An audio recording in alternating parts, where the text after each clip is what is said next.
Hey everyone, welcome back to another episode of AQ Markets. So today I originally was going to discuss something, but because of what happened today in the oil markets, I had to jump on this topic and I had to discuss what exactly led up to this.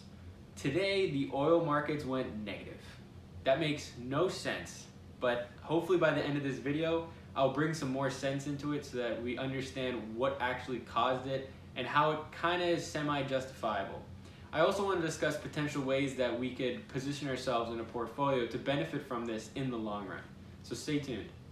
So as I mentioned, oil prices are negative as of today.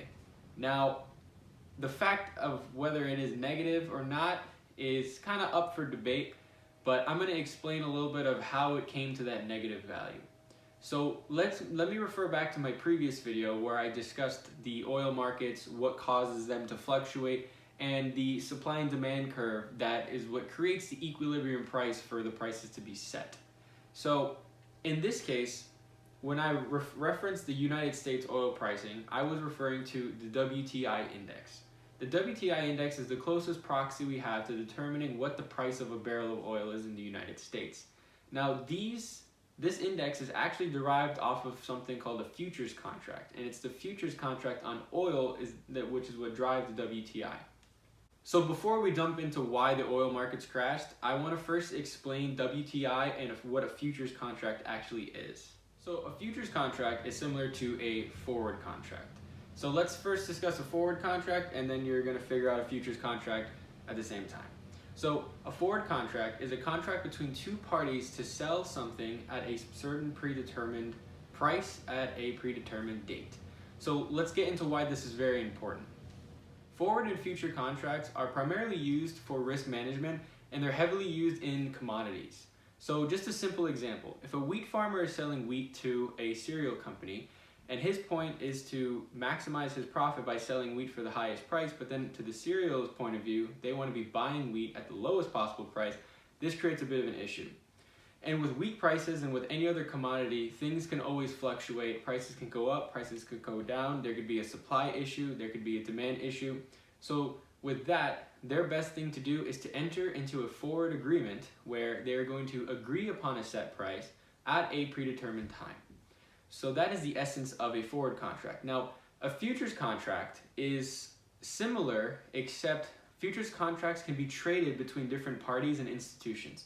So people like me and you can actually get into trading wheat and trading corn and trading gold and trading oil through the use of these future contracts. So through an exchange, we can buy and sell futures contracts and make money if we believe that a certain commodity is going to rise over time.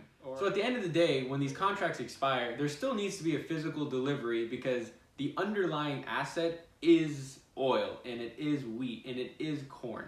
And typically these go by giant contract sizes where one contract of a future in oil could be 1,000 barrels. So this is ultimately what ended up happening. As I mentioned before, COVID-19 has taken its toll on the economy and it has completely decreased the demand for oil among all sectors. So what ended up happening is people were taking speculative decisions on the deliverance of oil for this futures contract expiring in May, and it became an issue of what are we going to do when this oil gets delivered. So one of the biggest oil storage facilities is actually in Cushing, Oklahoma, which is just north of Texas, and what they specialize in is serving as the big central hub for a lot of the WTI oil, which stands for West Texas Intermediate. Another thing about Cushing, Oklahoma, is that they serve as the central hub, and all of these oil pipelines are actually connected to them, and they serve as the hub to send it across the country. So as you can see on this map right here, everything kind of flows in and out of Cushing, and they're the #1 hub for all the Texas oil that is pumped out of the ground and then effectively stored in here to be dispersed to other parts of the nation where people need this oil. So what ended up happening is they have a maximum capacity of approximately 91 million barrels of oil. I'm not sure if that number has increased over time, but this is data as of 2019. And when they reach a certain amount of capacity, there's no way for them to store anymore. So what happened was it became a huge cataclysmic storage problem. all of these contracts were going to be expiring, which means someone had to take delivery of millions of barrels of oil. Now, if you have nowhere to put it, then you need to now pay for storage and you need to pay for transportation to take it to the next storage spot. So what does that mean? That means it's a cost to you. Now, in some cases where people ran out of storage, they had to factor in these costs, and they were now willing to pay you to take the oil that they were supposed to take. Now imagine being given a contract saying, listen man, take the oil, I will pay you $30 a barrel to take the oil. It sounds like a good idea, right? Until you realize that you have to store millions of barrels of oil somewhere. So that's what ended up happening today, and how the oil markets completely crashed, because people were willing to pay to get rid of the oil that they had no capacity in taking. So now the real question is there a way for us to benefit from this as investors without having to go take millions of barrels of oil and throw them in a warehouse or throw them in our backyard or hide them underneath our bed? And the answer is yes. Now, in the whole realm of investing, one thing to really note here is that there's different levels of risk, and this is going to be more on the high side of risk. So if you are risk averse, I don't recommend really exploring this opportunity.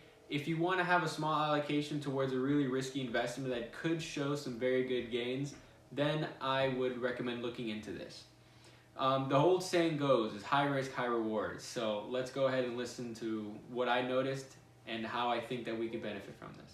So before I get on with the recommendation, I just want to kindly ask for you to read the disclaimer in the description below. All it means is that I am merely giving my own opinion. I am creating this opinion with the information around me, and I hope that my opinion can serve to further educate you, but at the end of the day, I would like for the viewers to act upon their own discretion. Thank you. So my recommendation here is, I believe that there is an upside to oil in the long run though. So I'm not saying let's hold a position and sell it after a week. I'm kind of planning to sit on this position for a few months and liquidate when the time comes. And I'm going to be doing this in the form of ETFs. So instead of going out and buying and selling futures contracts, it makes it a lot easier if we could just trade an equity, an ETF, on our traditional brokerage sites. So the ETF that I personally recommend is UCO. So UCO is an ETF that focuses on investing on the futures contracts of WTI, and the way it does that is by purchasing and selling and rolling over these contracts in a way that we don't have to manage it, and we could just merely invest in the ETF and let them handle that part. Now this is also 2 times leverage, which means that for every dollar they put in, they're having $1 of leverage, which thus makes it 2 times exposure to the underlying daily movements, that is. So if you have a bullish outlook, aka a positive outlook on crude oil, and you believe that the pandemic is going to settle down and economies are going to reopen and that oil demand is going to come back, which will lead to the price going back up, then UCO might be the most effective way to capture some of that. The best part about UCO right now is that it is selling at 92% down from what it was pre-crisis. It is selling at approximately $1.30 to $1.40. So even if you want to just throw $100 in there, you could still gain a lot of shares in return for that. As I mentioned before, this is a very high level of risk of investment, so I wouldn't go all in and put thousands and thousands of dollars of your portfolio in. I would put a small amount of allocation and hopefully capture the gains that will ensue. My target is around 3 to 6 months down the line, and possibly even longer. Thank you so much for watching. Looking forward to the next video. Please leave a comment on what your thoughts are. I also left some articles in the description below that can also give some more color around WTI and the global oil markets right now and what happened. And I'm looking forward to seeing you next time. Thank you.